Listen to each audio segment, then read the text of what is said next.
अस्सलाम वालेकुम अजीज़ तलबा, मैं हूं अरसलान ज़फ़र अवान। आज का हमारा सबक है फाड़ी को क्या कहते हैं। फाड़ी का लफ्ज़ी मतलब है टुकड़ा।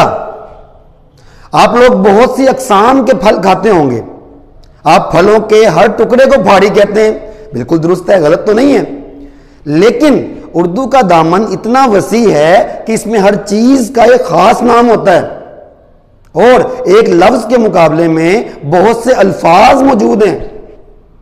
मैं आज उनमें से कुछ दो अल्फाज बयान करने की जसारत करूंगा।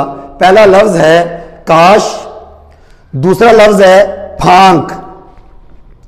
काश का लफ्ज़ी मतलब भी टुकड़ा, फांक का लफ्ज़ी मतलब भी टुकड़ा।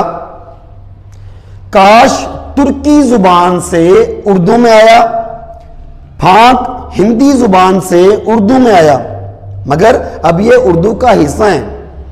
काश भी मोनस, फांक भी मोनस। काश आपने एक जुमला भी सुना होगा, बल्कि एक मुहावरा सुना होगा, काश काश करना यानी टुकड़े टुकड़े करना, पाश पाश करना, टुकड़े टुकड़े करना, यानी फांक फांक करना, टुकड़े टुकड़े करना। यह मुहावरा भी आप सुन चुके होंगे। काश ऐसे टुकड़ों को कहा जाता है, फलों और सब्जियों के ऐसे टुकड़े जिनको खुद काटा जाता है। मिसाल के तौर पर सेब हम लोग खुद काटते हैं, आम खुद काटते हैं, तरबूज खुद काटते हैं, प्याज खुद काटते हैं। ऐसे टुकड़ों को काश कहा जाता है। कहा जाएगा सेब की काश दीजिए, तरबूज की काश दीजिए, आम की काश दीजिए वगैरह।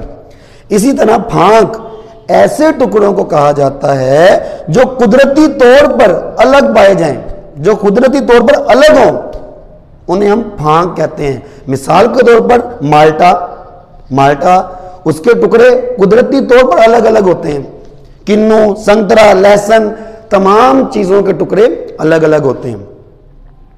तो हम कैसे कहेंगे, माल्टे की फांक दीजिए, किन्नू की फांक दीजिए वगैरह वगैरह। तो अजीज तलबा, ये था हमारा आज का सबक। हमने सीखा कि फाड़ी के अलावा और कौन कौन से अल्फाज उर्दू में राइज हैं और हम कौन कौन से अल्फाज का इस्तेमाल करते हैं। उम्मीद है ये सबक आपके लिए मुफीद साबित होगा। दुआओं में याद रखिएगा, अपना ख्याल रखिएगा। अस्सलाम वालेकुम।